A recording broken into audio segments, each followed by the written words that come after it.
Hoy puedo danzar con libertad, porque soy su hijo, porque soy su hijo. Hoy puedo danzar con libertad, porque soy amado. Amada iglesia, Jesús te llama de la calera. Amigos, hermanos, qué bueno es volver a vernos por estos 4 medios digitales, por medio de los cuales le enviamos siempre las devocionales los días miércoles a mitad de semana y los prédicas, los cultos los días domingos. Recuerde que la Iglesia Jesús te llama tiene 4 plataformas digitales por las cuales podemos interactuar, por las cuales podemos enviarnos notas y podemos estar en contacto los hermanos juntos. Recuerde, primero, Iglesia Jesús te llama de la calera, al cual necesitamos que usted se suscriba y que de esa manera también dé un clic en la campanita. Recuerde usted eso. También estamos por Facebook, Iglesia Jesús te llama de la calera. También tenemos nosotros el Instagram, Jesús te llama de la calera. Y finalmente, Palabras de Vida, Spotify. 4 medios digitales por los cuales entonces estamos nosotros interactuando, por medio de los cuales nosotros necesitamos que usted se suscriba al canal de YouTube, Iglesia Jesús te llama. Y de esa manera entonces dé también el toque en la campanita y poder estar en contacto para enviarle las notificaciones. Amén. Hoy es un día en el cual vamos nosotros a recordar que el Señor tiene un principio muy importante acerca de la siembra y la cosecha. Es importante esto que el Señor habla en su corazón, el mismo Dios, una vez que termine el diluvio, una vez en que ya el arca de Noé se posa sobre el monte Ararat. En ese momento la palabra de Dios declara que Dios piensa en su corazón, Él piensa para sí mismo. Dice lo siguiente en Génesis 8:28. Dice, Él piensa en su corazón una vez que ya se terminó el diluvio, una vez que ya el mundo había sido deshecho por el diluvio, y Él dice esto en su corazón. Mientras la tierra exista, siempre habrá siembra y cosechas. Siempre hará calor y frío. Siempre habrá invierno y verano, y también noches y días. Dios promulgó entonces aquel principio de la siembra y la cosecha. Y Él dice, mientras la tierra exista, mientras este mundo exista, todo lo que se siembre se va a cosechar. Y ahí nace el principio de la siembra y la cosecha. Cuando nosotros vemos lo convulsionado que está este mundo, cuando nosotros vemos todas las cosas que están pasando en este mundo, cuando vemos que hay muchas manifestaciones, cuando vemos que existe mucha violencia, cuando vemos que existen paros, desenfrenos, guerras y todas esas cosas que suceden, yo estoy seguro que viene a su mente y dice, wow, cada vez es más difícil compartir las buenas nuevas de salvación que el Señor Jesús dejó a la iglesia como misión. Yo estoy seguro que en su corazón usted dice, cada vez es más complicado hablarle de las buenas nuevas a las personas. Cada vez es más difícil que podamos nosotros compartir el Evangelio de Jesús, el Evangelio de la salvación, para que las personas puedan conocer al Señor y Salvador Jesucristo. Pero sin embargo, Jesús tiene un punto de vista diferente que a nosotros nos tiene que llamar la atención. ¿Por qué Él piensa así? ¿Por qué Él piensa diferente? ¿Qué está pasando? ¿Será que nosotros no tenemos mucha fe? ¿Será que Él tiene demasiada fe? ¿Será que Él no está viendo las circunstancias, sino Él está viendo hacer la voluntad del Padre? Porque el Señor dice que los campos están blancos como la nieve. El Señor declara que los campos para la cosecha, que significa el que nosotros podamos entonces tener mucho más personas para el Señor, Él declara que están listos, están listecitos, pero nosotros vemos diferente. Pensamos que la cosa es más difícil. Por eso quiero que llevaron la palabra de Dios ahí en el libro de Mateo. Abra su Biblia, mi hermana, en el libro de Mateo, capítulo número 9, versículos número 35 al 38. Mateo 9, 35 al 38 dice lo siguiente en la versión TLA, texto en lenguaje actual.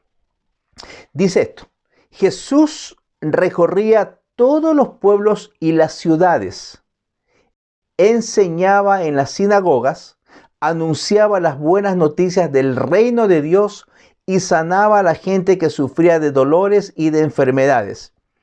Y al ver la gran cantidad de gente que lo seguía, Jesús sintió mucha compasión porque vio que era gente confundida, que no tenía quien la defendiera. Parecían un rebaño de ovejas sin pastor. Jesús le dijo esto a los discípulos: son muchos los que necesitan entrar al reino de Dios, pero son muy pocos los discípulos para anunciarles las buenas noticias. Por eso, pídanle a Dios que envíe más discípulos para que compartan las buenas noticias con toda esta gente. Como vemos, el punto de vista de Jesús es realmente diferente al que nosotros vemos. Porque nosotros decimos, oye, cada vez que vemos esa multitud, esa gente que todo quiere romperlo, que todo quiere violentarlo, que maldice a las personas, que se maldicen entre ellos, que no obedecen órdenes, que no obedecen ninguna autoridad, que todo está desordenado, caos y anarquía es lo que impera en el mundo. Y uno dice, esta multitud no va a querer ser evangelizada. Esta multitud no va a querer escuchar las palabras de Dios. Esta multitud no va a querer ir al arrepentimiento para que puedan alcanzar la salvación y la vida eterna por medio de Jesús, el cual es el camino, la verdad y la vida. No existe otro camino para llegar al Padre. Creemos que eso va a ser imposible porque la gente no tiene oídos para las buenas noticias. La gente no tiene oídos para poder escuchar el evangelio de salvación. Sin embargo, Jesús, cuando Él ve esa multitud, no los rechaza. Esa multitud Él no la rechaza, sino que más bien tiene compasión de esa multitud. Y ahí Él nos tiene que decir algo importante. Mira, si tú eres un discípulo mío, dice, tú no puedes rechazar a esa multitud. Tú no debes rechazar a esa gente porque esa gente está perdida, está dispersa, no tiene una guía, no tiene una dirección, no tiene un norte a donde seguir y por eso creen que la destrucción es la solución. Pero un verdadero hijo de Dios tiene que hacer lo que Jesús está diciendo. Aunque parezca que es más difícil compartir las buenas nuevas de salvación, Cristo le declara a sus discípulos que la cosecha será abundante.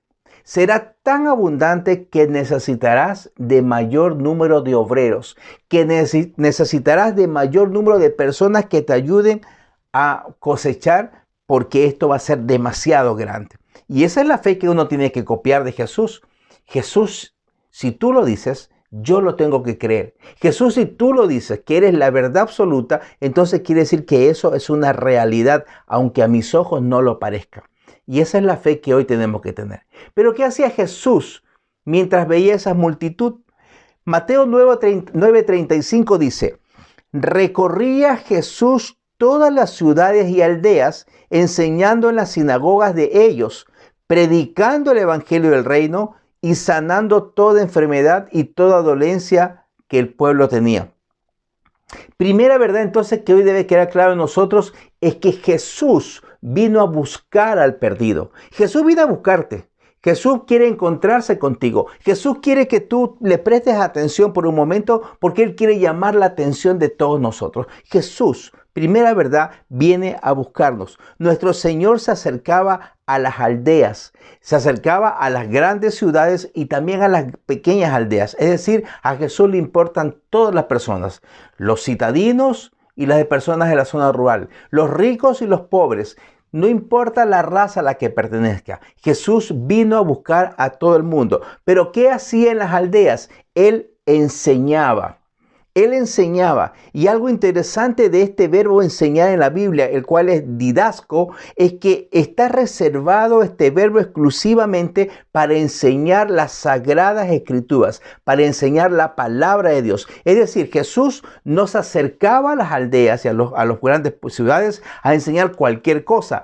Él enseñaba la palabra de Dios. Y un discípulo de Dios debe estar preparado entonces para ir y enseñar la palabra de Dios. Este verbo didasco en el Nuevo Testamento está escrito aproximadamente 220 veces. Eso nos quiere dar a entender que para el Señor Jesús, para nuestro Dios Todopoderoso y Eterno, es importantísimo enseñar. ¿Pero enseñar qué? Enseñar la palabra de Dios. Amén. No solamente enseñaba la palabra de Dios, sino que predicaba. Y predicar entonces es la proclamación pública del evangelio y de los asuntos relacionados con el evangelio.